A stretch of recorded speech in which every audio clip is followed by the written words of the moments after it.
first thing I would say is the inventiveness and ingenuity of the human race. I would qualify that by saying I've been humbled and inspired by people in the institution and how they've approached difficulties and solved problems. That can range from the places they find to work and to be able to function and to be able to teach students, the ways people have managed to continue to undertake meaningful research remotely without access to lab facilities, and also the way that academic staff have found to record content, make content available to students. And equally how my own team have designed new processes that we never even knew we needed in the pre-COVID-19 world.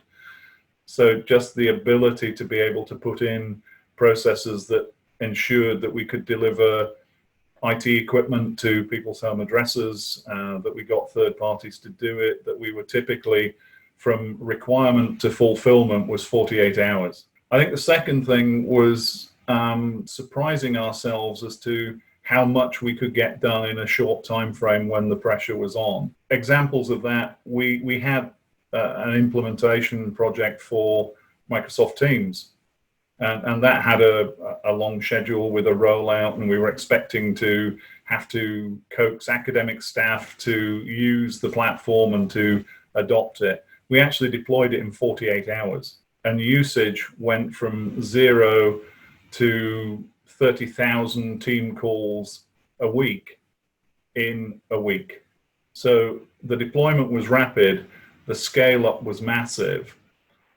We also took a very deliberate decision, which was not to constrain ourselves to one cloud platform. So we deployed Teams in 48 hours. We had no, at that stage, relationship with Zoom as an institution.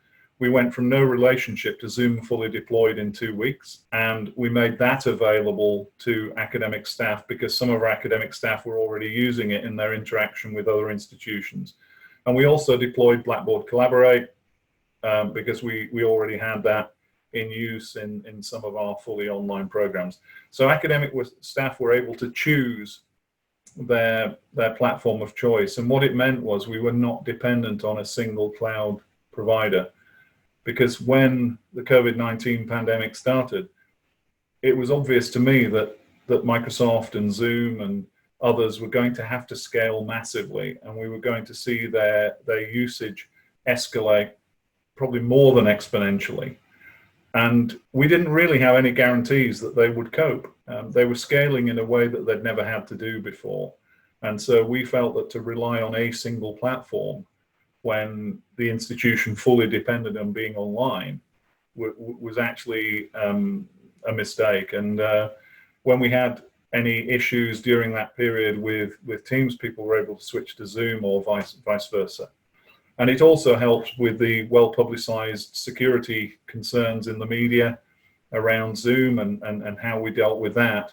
We were able to offer people alternatives if they felt uncomfortable that their interactions were likely to be insecure or not to be secure. So that ability to plan, to deliver, and to implement and adopt very quickly surprised me how well we did that. The third thing that surprised me was the real goodwill of people around the institution, be they staff or students. There's usually a competition in any organization between finance, HR, and IT as to who is the least hated.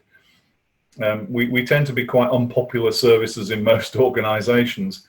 And actually, I have to say, during this pandemic, the dynamic between the institution and the technology function has shifted.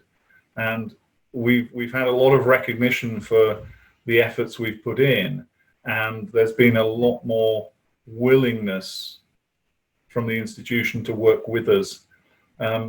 Because what it did, this pandemic, was surface a whole set of historic issues where you had pockets of IT service delivery that were tucked away, that had been kept rather discreet and out of sight. But as soon as people needed to access those from off campus and work remotely, those services just didn't work.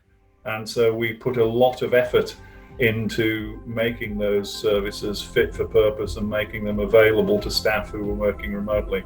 And that generated a lot of goodwill.